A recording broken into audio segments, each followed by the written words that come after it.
Hey guys, Willie Mayette, creator of Jazz Edge. Welcome to lesson 44 of Jazz Piano Daily. Today I'm going to show you a super slick 251 lick for jazz piano. All right, so let's take a look at what we got going on here. So now, in the last lesson we were talking about enclosures, and I want you to keep practicing that because, like I said, we're going to be going and doing a deep dive into enclosures, and that's going to be starting with lesson number 46. So we got another 2 lessons here, which we're going to be doing some other stuff to give you some time to kind of get that idea of enclosures in your mind. All right, so let's play the lick.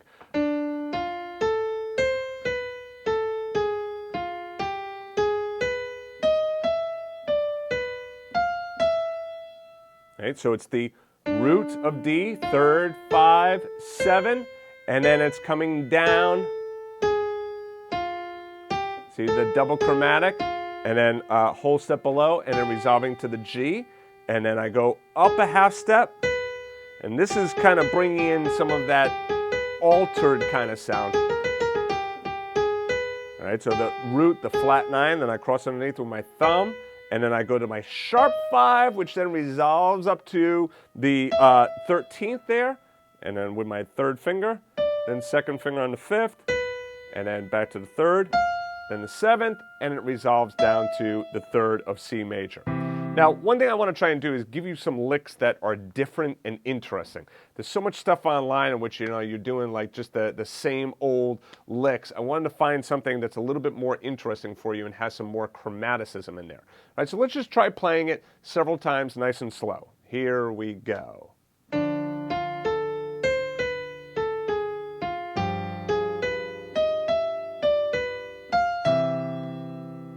Again.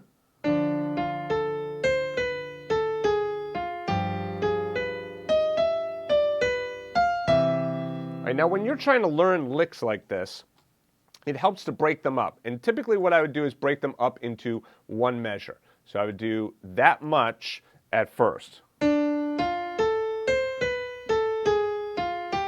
able to get that thumb, the 2nd finger there.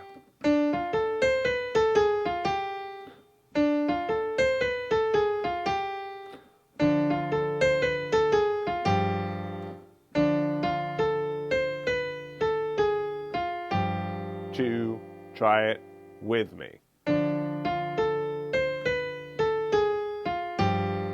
Okay, now once you can do that, then I suggest that you then do the second part of the lick. Notice I'm not going to do the first and then the second. I'm going to practice the second part now by itself.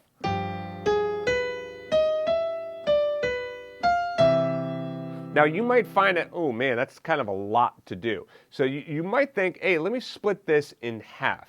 Let me show you, though, why that's not a good idea. I wouldn't split it directly in half. Instead, I would go and then include that beat 3 right here, okay? Because a lot of times there's a resolution there.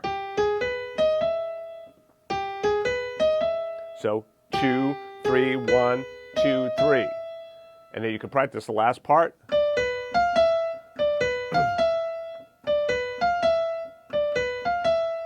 And then that whole measure. Sorry. Again.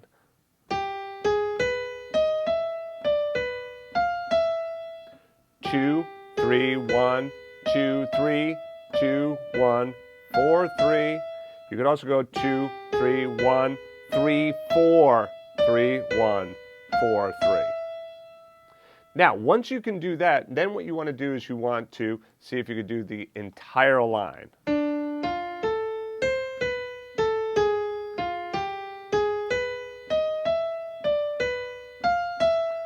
To try it with me.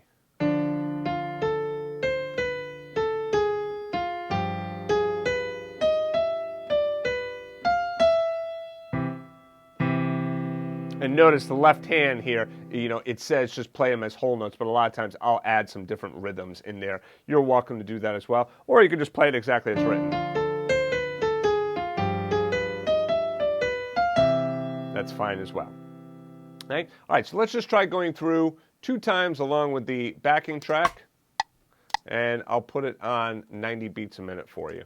Make it a little bit easier to play. Here we go.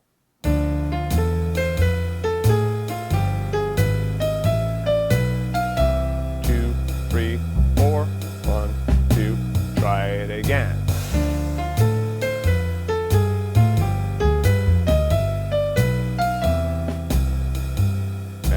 All right, now, if you're interested in learning how to transpose this lick, don't worry, we are going to be talking about that. That is going to be in lesson number 51, all right? In lesson 51, we'll talk about how to transpose licks, and we will be using this lick for transposition. This gives you a few days, though, to try and, kind of get this lick down and get it underneath your fingertips. Just as a quick reminder, if you would like to grab the sheet music for this lesson, just be sure to go back to jazzpianodaily.com, all right? And then you can also take a look at the card that just popped up in the top right-hand portion of the screen. If you like the video, please like it and then subscribe to the channel, and I'll see you guys back at jazzpianodaily.com.